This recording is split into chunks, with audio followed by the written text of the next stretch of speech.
who actually owns that phone, which the government is required to do, and then give it to a grand jury, make an arrest in 72 hours? Impossible. It's not possible. They had to have been tracking the people in advance.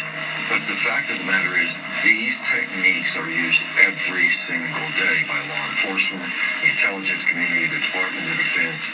Was geo-tracking part of the way that the CIA was able to identify bin Laden? It certainly played a role. It's even more sophisticated today than it was when bin Laden was disposed of. More and more apps are participating in this program, if you will. The reliability of not substantially different from the reliability of a fingerprint or the reliability of DNA. If it identifies your phone, now I could have given my phone to Debbie, but the simple truth of it is my phone was there on this particular date, and there's absolutely no question about that, That's right? Correct. Now, you decided to purchase through these brokers that make this information available to companies, they make it available all kinds of places to buy data.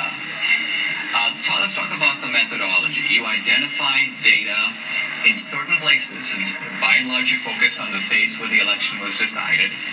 Tell us, what are the areas that you bought data for, and what were you looking for? And what's the time period? October 1st through the election. In Georgia, we actually bought from October 1st through January 6th after the runoff. So we went in. We decided to do the Atlanta metro area because it picks up some rural areas, it picks up some urban areas, it picks up some suburban areas. 309 drop boxes in the area. And we thought, okay, well, this is a pretty good test. We, in essence, sort of fenced around those. Geofencing. And then we were able to make purchase of data of people that had been near those drop boxes, but also near the organizations. Across the country, we've bought 10 trillion signals. When they give you this data that you then have to go through, what does this data look like? It's a massive data transfer. We have more than a petabyte of data. You're talking about transacting hundreds of terabytes, so it's a significant move of data. You have 10 trillion signals, that's a lot of signals.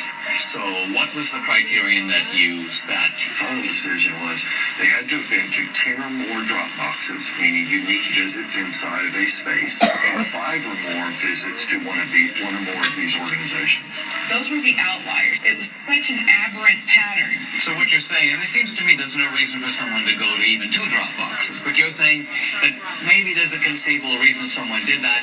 Let's identify a large number of drop boxes and multiple trips, and that way we're going to catch not all the offenders, right, but the worst offenders. The way we would describe it is we want to absolutely ensure that we don't have false positives, meaning including people that should not have been included. We're not in any way saying that this is all there is.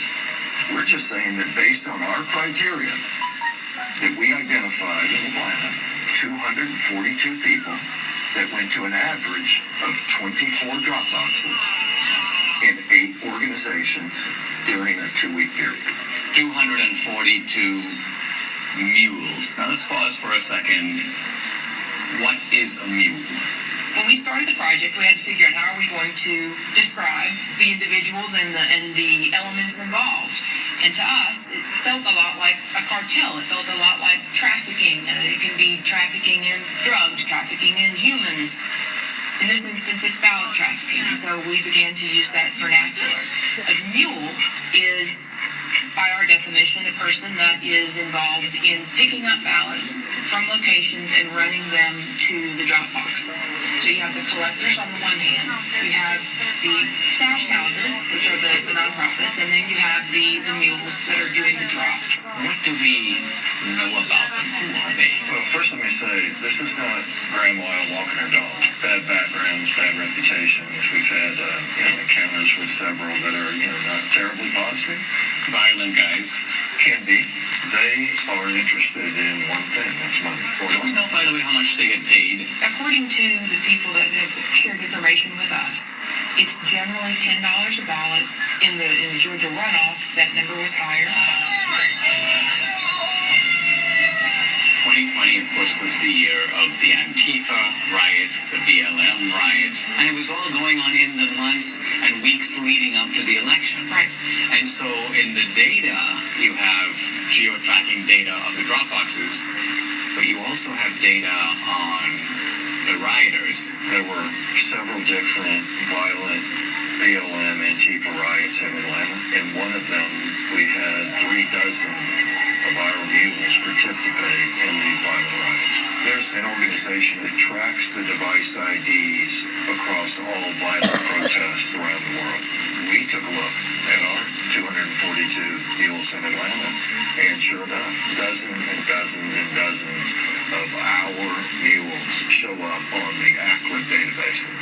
So again, this is not grandma out walking her dog. These are violent criminals sometimes. There's not just a criminal element, but there's an ideological element, and that there's an overlap between people. I mean, you're not going to go to an Antifa riot and find it overpopulated with patriots or Christians or Republicans.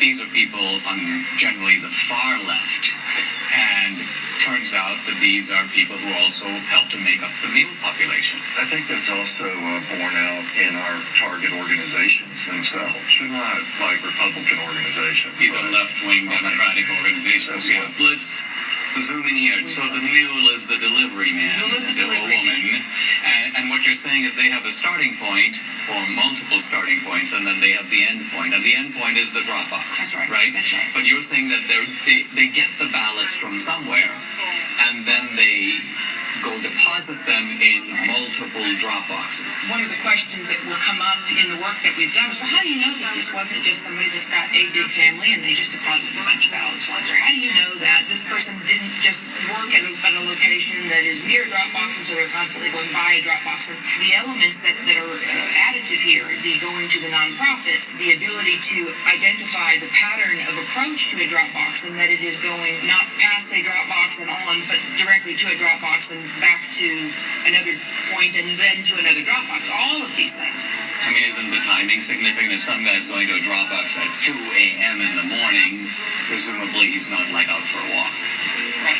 So we're going to show you a visual, a pattern of life that someone can see and look at rather than just a whole spreadsheet of numbers, being able to look at it in this manner. What you see here on the screen is a single person on a single day in Atlanta, Georgia. They went to 28 drop boxes and 5 organizations in one day. What are the orange dots?